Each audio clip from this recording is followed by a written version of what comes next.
こんにちは、月島です。今回は EVE オーディオの5インチのモニタースピーカー SC205 をレビューしていきたいと思います。このスピーカーは約8年間使用しました。先日、ジェネレックのスピーカーを購入しましたので、入れ替える形になります。目次です。内容物の確認、スピーカー各部の確認、スピーカーの主な仕様と特徴、ノブの操作と設定できる項目、最後に購入した理由とまとめ、そして次回予告です。それではまずスピーカーの付属品などを見ていきたいと思います。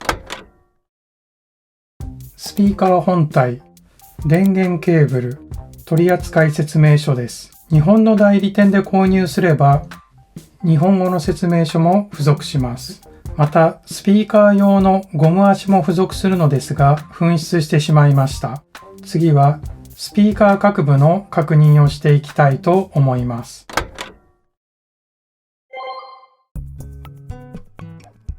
上部にリボンツイーターがあります。金属のカバーがついています。磁石になっていて、簡単に取り外すこともできます。その下に5インチのウーハーがあります。右下にフロントノブがあります。このノブでボリュームやフィルターのセッティングが行えます。操作方法はまた後で見ていきたいと思います。左上にアナログインプットがあります。RCA 端子の入力と XLR 端子の入力が用意されています。どちらかのケーブルを使用できます。その隣にディップスイッチがあります。ボリュームやフィルターを操作する場合はバリアブルにしておきます。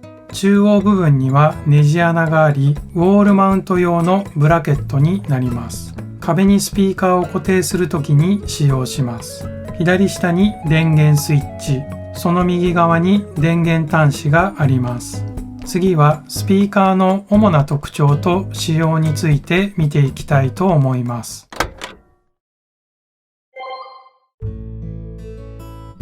スピーカーに入力されたアナログ音声信号は24ビット 192kHz の AD コンバーターでデジタル信号化されて DSP に送られます。DSP 処理をされた後にデジタル信号のままデジタルアンプに送られて音を鳴らします。この機能に魅力を感じました。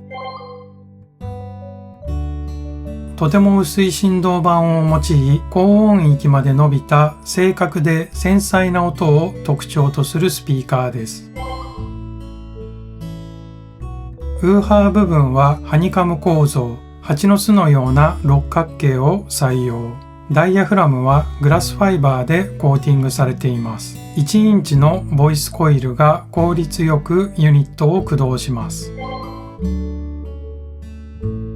ハイ、デスク、ローという3つのフィルターを操作して音場を補正できます。操作方法と周波数につきましてはまた後で見ていきます。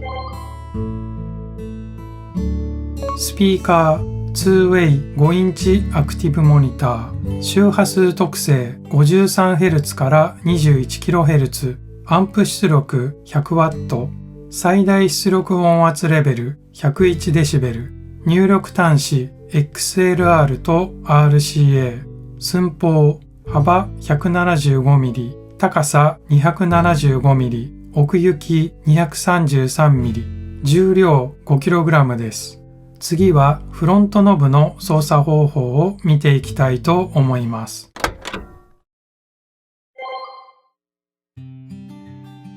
まず電源を入れます。LED が光ります。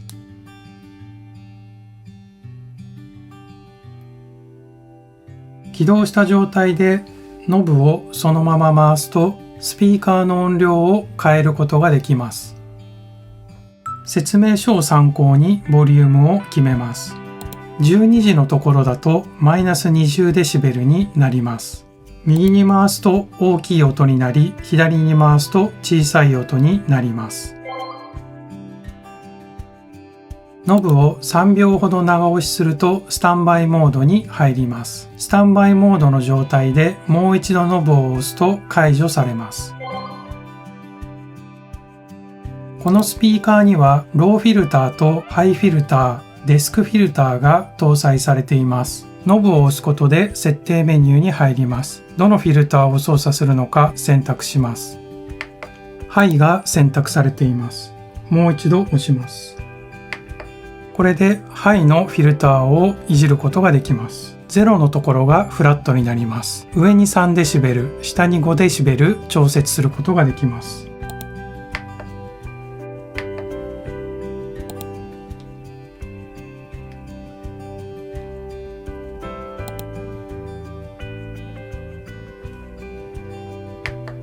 ローフィルターは 300Hz 以下、ハイフィルターは 3kHz 以上、デスクフィルターはカットする場合は 180Hz を中心、ブーストする場合は 80Hz を中心に調整できます。LED モードは LED の光り方を選択することができます。先ほどの操作で LED というところを選択します。以上がノブの操作と設定できる項目になります。また、設定した項目は電源を切っても記憶されます。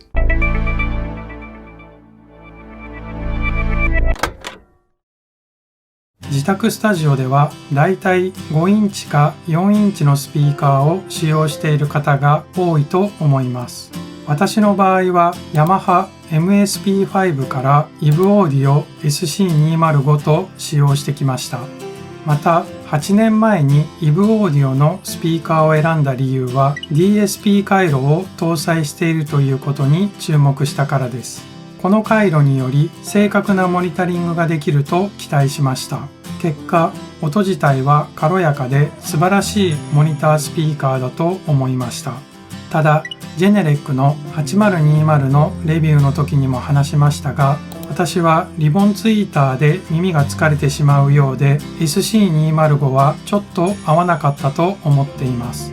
次回はこの SC205 とセットで使用していたサブウーハーの TS107 をレビューしていきたいと思います。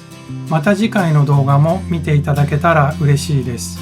それでは最後までご視聴ありがとうございました。